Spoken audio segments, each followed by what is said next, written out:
Martin, a thrill to finally meet you after many years of watching you.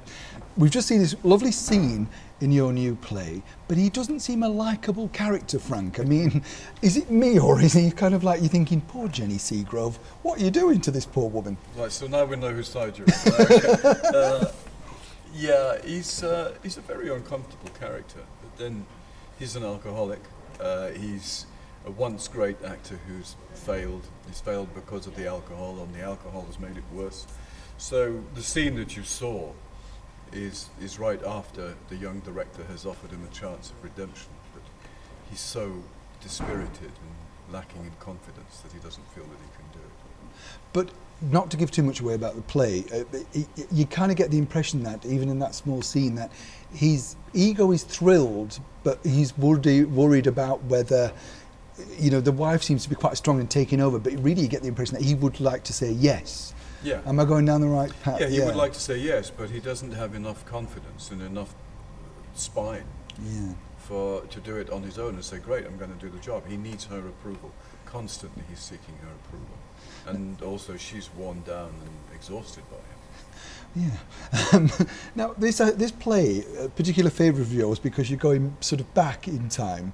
And when you were playing the young boy in this, because you still look lovely, but when you're playing the young boy in this, did you know, it must be strange because obviously you know that part so well as well now. But does it seem that long ago, shall we say? No, I mean, it doesn't seem like 27 years, but it is 27 years insofar as I can't remember enough about it. I mean, it is an understandable question to ask, and it is a very interesting point of view and something to want to know about. But from my perspective, it's immaterial, you know, because I can't remember what it was like. And even if it was only a month ago, I would be playing a different character and seeing it through different eyes and through the filter of somebody else's experience and somebody else's pain. And so it doesn't really figure at all. When I was looking through your CV, which is extensive, obviously, and I've seen you many times on stage, I couldn't believe how much you've done.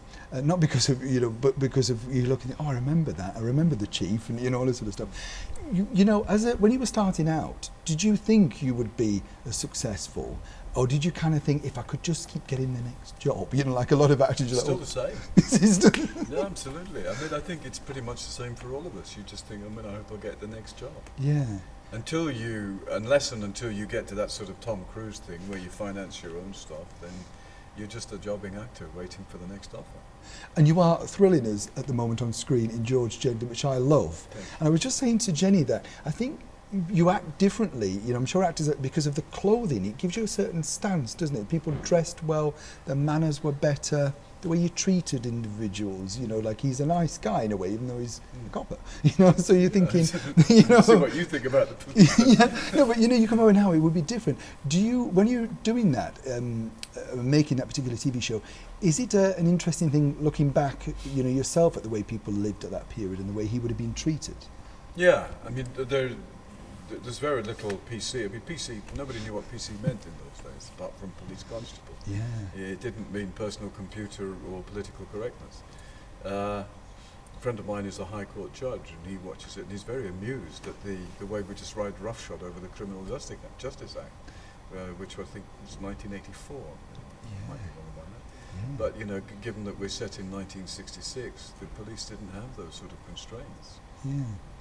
Finally, because I know you're busy, we're coming to see the play, but how would you say that we will finally like Frank? Will we like him, or will we be divided as an audience? Because I'm still with Jenny, but... Of course, I mean, it wouldn't be.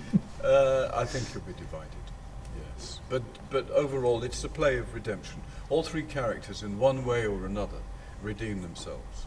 And it might not necessarily be after the curtain's down, the happiest ending.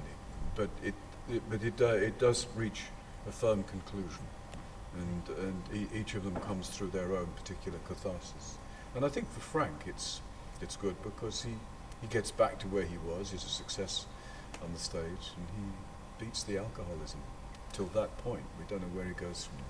And I think that's what's fascinating, because you're thinking, does he survive it? And that we will never know. That's after the curtain comes down. Martin Shaw, it's been a real thrill to finally meet you. Thank you so much. Thank you. Take care.